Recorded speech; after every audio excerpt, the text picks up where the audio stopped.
Oh, hello. You just caught me reading. I love reading. In fact, this is the first book I ever bought. And I'm quite famous for the journey that I went on to get it. I'm Mary Jones. I was born on December the 16th in 1784, and I was called Mary after Jesus' mother. Mum and Dad used to say I was the best Christmas present ever. We lived in Llanfihangel y Pennant, a village by the foothills of Cadaridris mountain. It was a very small house, and it looked even smaller because Cadaridris is so large, especially when the sun was shining, throwing shadows on the hillside. We were a pretty normal family.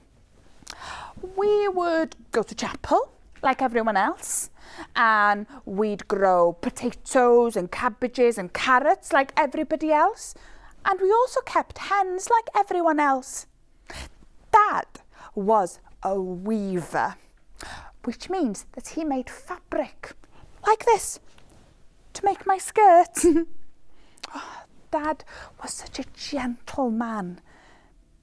But sadly, he passed away when I was only 4 years old.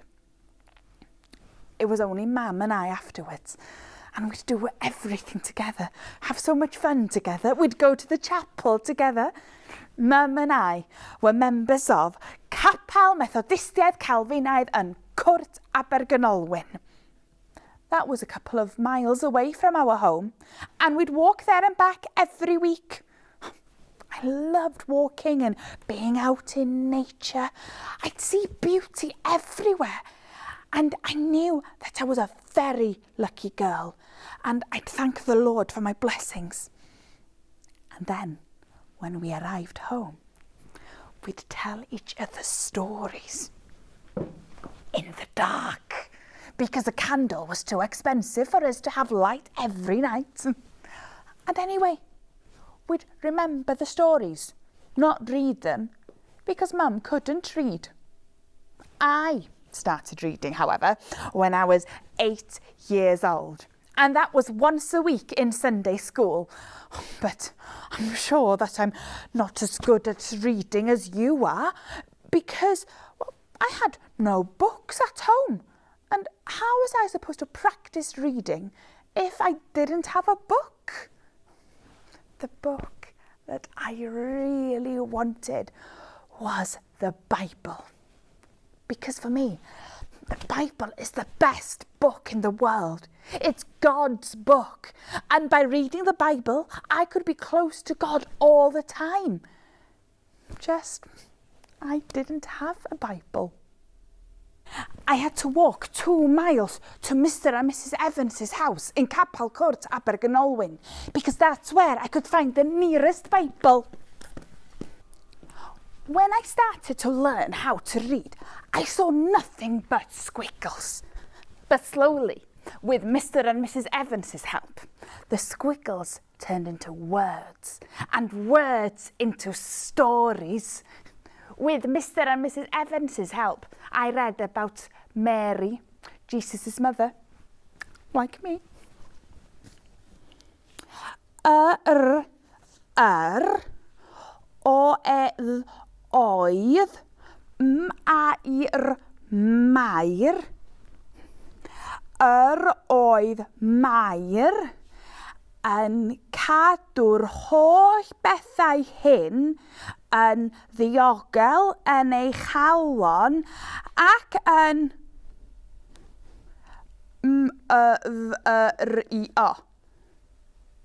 myfyrio. Myfyrio.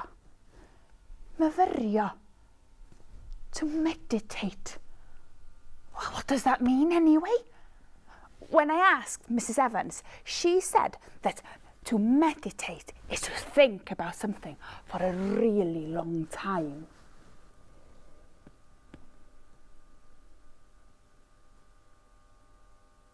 And every now and then, Mr. and Mrs. Evans would talk about a person called Thomas Charles.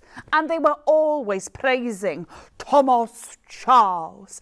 And they even said that Thomas Charles was their hero because he thought that everyone had the right to go to school, no matter if you were poor or wealthy. Hundreds of people would see him talk. It would be like if you were going to see someone like Greta Thunberg today. And then one day, I had this idea. What if I bought a Bible for Mum and I, and then we could read it whenever we wanted, over breakfast, at lunchtime, before going to bed? So I ran up to Mum and told her about my idea. She looked at me for a second before saying, "It's too expensive, Mary. You see, every penny we had was to go on everyday things." "Sorry, Put," Mum said.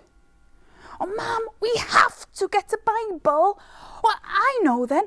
I'll save up for one. It doesn't matter how long it takes."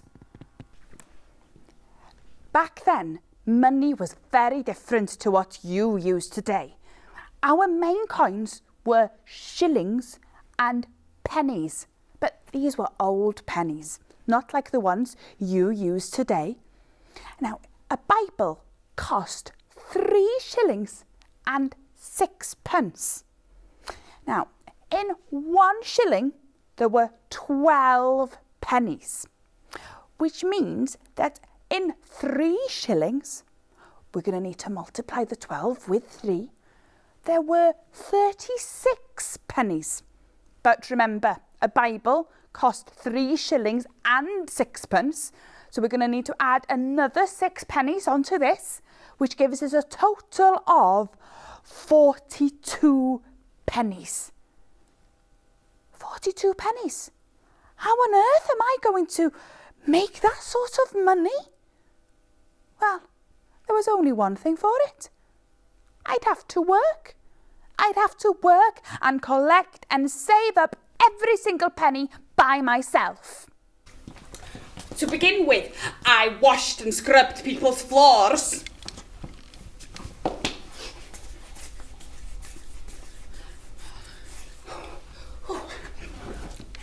And then I washed people's clothes.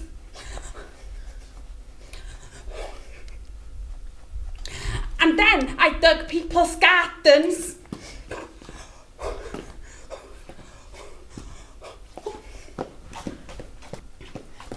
And then I collected firewood for people.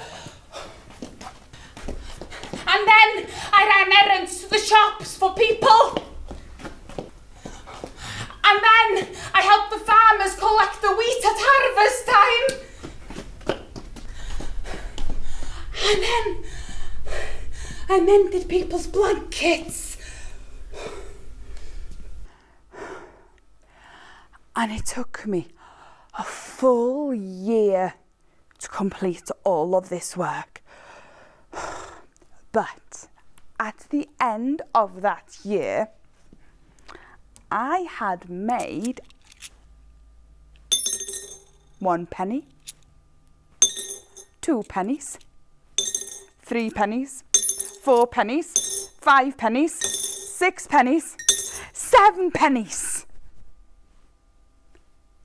7 pennies. After a whole year of working, I've only made 7 pennies. So if it's taken me an entire year to make 7 pennies, how long is it going to take for me to save up 42 pennies? How much I need to buy my Bible? Well, I need to divide 42 by 7. So,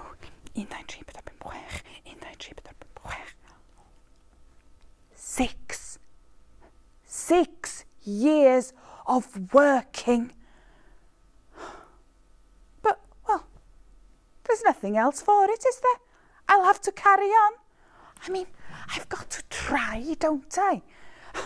And after a second year of hard work, I had made myself another 7 pennies. 7 for the second year, 14 pennies. 7 for the third year, 21 pennies. And 7 for the fourth year, 28 pennies. That I've got to say, it was hard going. And sometimes I thought, well, maybe this is too much. But you'll never guess what happened next. Do you remember how Mr. and Mrs. Evans would always talk about a man called Thomas Charles? He was the person who believed that everybody had the right to go to school, well, including normal people like me. And one day, it was a Monday, I remember, because it was pouring down with rain. And I was on my way to Mr. and Mrs. Evans's house when I saw a man approaching me on the back of a horse. The man stopped me and asked, "What are you doing, walking out in such bad weather?" "I'm on my way to see Mr. and Mrs. Evans, sir," I said. I get to read their Bible in the best parlour. "Why do you have to go to Mr. and Mrs. Evans's house? The Lord's name should be in every home." "Well, you see, we don't have a Bible at home, sir, but I'm saving up for one. It's just taking so much time." "Well, where will you buy your Bible?" "Well, I don't know. I've not thought of that yet, I'm afraid." Well, I sell Bibles. They come from London. Come to me when you've earned enough. I'm Thomas Charles from Bala. And on that note, off he went down the road. I've just met Thomas Charles. Just like that, like a flash of lightning, I knew I was doing the right thing. Even if it was difficult sometimes, I had to carry on. And after another year of working, I had another 7 pence. There we are, 35 pennies, which means that there's only a year to go. A year of waiting, a year of working, nothing but work, work, work.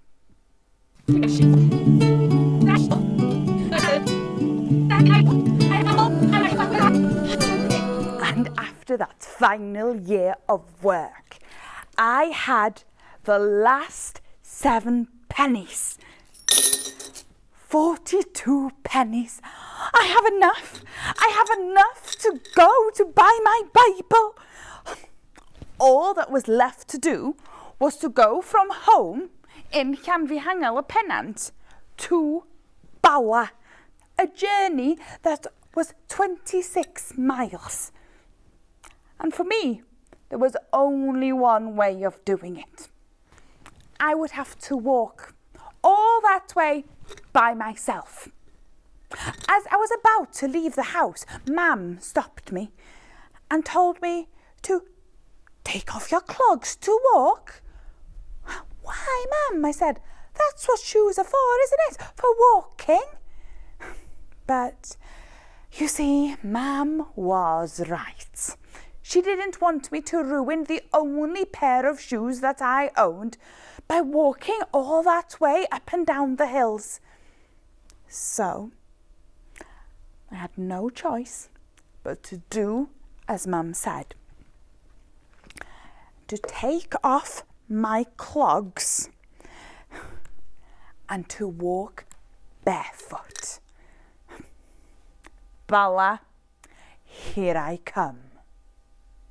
Although I was now 16 years old, I'd never walked this far on my own before, and the journey was long, lonely and difficult, especially doing it barefoot. But after a long time of walking up and down the hills, going over the rivers and through the fields, I saw a sign in the distance, and it got closer and closer. Bala! Finally. I walked into the town, down the high street, and I saw Thomas Charles's house, and I approached and knocked on the door. Oh, hello, Thomas Charles, sir. Do you remember me? I've come to buy my Bible. It's taken me 6 years to save up all the money, and I've walked 26 miles to get here. Hello. There are no Bibles. There are no Bibles. There are no Bibles. Oh, have I saved all that money and walked all the way for nothing? Well, you see, the Bibles are on their way. They'll be here in 2 days. Been a bit of a delay.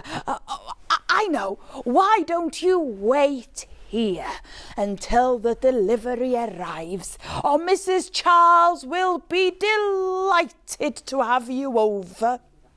Oh, well, thank you, Mr. Charles. And in 2 days' time, the Bibles had arrived. And do you know what? Because I'd persevered, Thomas Charles gave me a second Bible for free. Before I took a step anywhere, I opened one of the Bibles. It was the best feeling ever. It's important for us all to take small steps to go far. It's important for us to be determined. It's important to carry on and to think about things, even if it does feel like it's taking forever at the time, because it's worth it in the end. Thank you, Thomas Charles. Now I'll be able to read with a friend, and I'll be able to help them to practice too. And although these Bibles were heavy, I walked home smiling all the way. And on my way home, I noticed that you could see my footprints all over the path. The sun had been shining, and it dried the shape of my feet in the earth. Every determined step seen clearly. My footprints, Mary Jones, going to buy my Bible. And that's not the end of the story. It's quite incredible, to tell the truth. Thomas Charles decided that he wanted more and more children to get the same chance that I did to learn how to read. And so he started something called the Bible Society. And thanks to Thomas Charles, my footprint and that of the Bible Society can be seen in over 100 countries today. But I do want you to remember that every single one of us leaves our footprint on the world, whether we're walking barefoot, in clogs, or in a pair of trainers.